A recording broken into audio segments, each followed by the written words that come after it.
that I didn't post anything about turkey wings. Well, there's a Bowie, Texas. I posted about turkey buzzards. I posted about Bowie. I posted about grocery stores. And when you put them all together, Yeah, there it comes up with a hit. Exactly. Other things like store closings is interesting. I covered, and this in the beginning of the blog. I kind of strayed from the Bowie theme pretty often. I still do from time to time, and more so I've been more about Bowie. But I did a story about this restaurant in Alexandria called Generous George's. It's a pizza restaurant. Kids love it. They've got a little bit of a game room. They have a function room. People have hosted parties there and so forth. And it's actually a local landmark. And we happened to go there, and they happened to be shutting down. It was the last night in operations, and I took some pictures, and I did a story about Generous George's closing in Alexandria. And it was unbelievable how many hits I got from people who were curious about Generous George's closing. Even to this day, people still Google Generous George's closing, and they come up with my blog entry. Huh. The Pall Mall Grill closing, it was the same kind of thing where when the store first closed, I was getting a lot of hits from people that want to know what happened. And even this week, people are putting in Pall Mall Grill closing and trying to find out what happened to it. The other thing that along those lines, what's kind of interesting is that there's a blog out there called Maryland Politics Watch. It's actually a blog. If you're not following it, you may be interested in following it.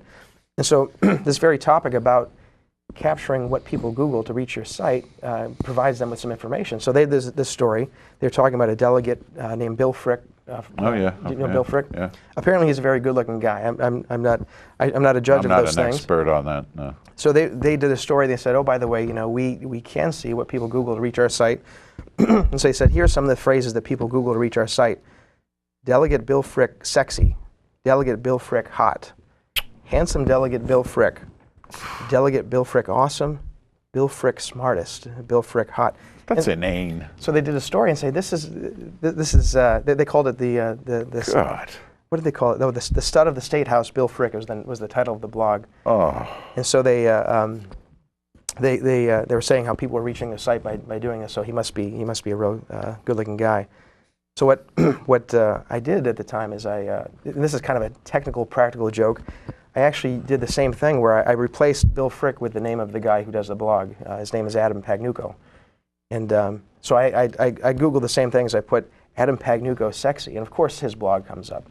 Yeah. And then I went to his blog. And so basically what I was doing is I was planting little trails, if you will, in his counter, so that when he goes back to see how people reached his website, he's going to see Adam Pagnucco sexy or something like that. And so it was a very technical, practical joke. I wonder if anybody's ever looked me up as sexy. That's interesting. I bet they will now.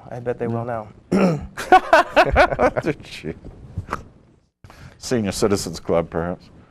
But there's also if you look out on the web, and this is what I was looking for when I first started to see the blogs. There are a lot of community blogs or local blogs that are out there. One in particular that I would frequent is there's one called Just Up the Pike. Mm-hmm. There's a guy. He's actually very well known. His name is Dan Reed. He's a young guy, and he has been blogging for maybe 4 more years. And, and when he talks about Up the Pike, he's referring to Columbia Pike. And so, okay. So he blogs about Eastern Montgomery County, Silver Spring, and sometimes Montgomery County in general. And so he covers a lot of things. He gets more into planning. Where they're going to build buildings. What's stuff. What's the development plan, the master plan for this or that? And he also gets into some lighter stuff, including like skateboard parks and things like that. Speaking of plans, do you have plans? It's way too early. You have plans of blog covering the election? That's interesting. I'm not of everybody in the family. I'm probably the least political, and maybe I would even say naive. And I've been after my wife to try to write something. Yeah. I don't know if I'll be successful about that. And so you might have noticed, if you did check out the coverage last year, I had a pretty picture of Diane and Fred and Dennis Brady on election day and things like that. Yeah, I didn't really cover the issues. Yeah. And one of the things I think about. Well, I haven't even discerned the issues yet, except the negative stuff. It's kind of a commentary about our society in general. Is that I get up, I go to work, I come home. There's things to do with the kids and so forth. Of course. It's hard for people to know about all the issues. It's impossible. In your line of work, it was your job. It was part of your job to research not and anymore. find it out. But not anymore, of course. And so I think that that's something that's it's missing. I think certainly David Emanuel's niche is not politics. He loves to cover the schools and the politics. He covers who's running and things like that. But he's not an issues guy. And so I think that in the Bowie Star, I don't think they don't as much as I like the stories and they do a lot of coverage of Bowie. I don't think they get down into that level of detail. So there's definitely a void. No, the last city election, we had guests on here who were just kind of appalled at the coverage in both papers, which was certainly lacking. In the old days, coverage, you announce continuous coverage until election. Every week there was at least one story. That's all gone. But there's people here that can do that. I mean, you had John Lawley in here last week. There's other people that know the issues and can speak to those things. And so there's definitely a void. If Bowie Living could be the vehicle to have people present their views, that would be great. I think it would be fantastic, in all honesty. And I'm thrilled that it's up. I love it. And I hope you expand it and keep it going, because I think it's one of the best things that's happened, at least in the new media here in Bowie, for a long time. Facebook is fine, but I start getting a headache with Joe likes this and Joe likes this, and Joe has befriended the following 97.5 people. Oh, come on. And I've tried to get issues going on Facebook, and it's rare that you can get any follow.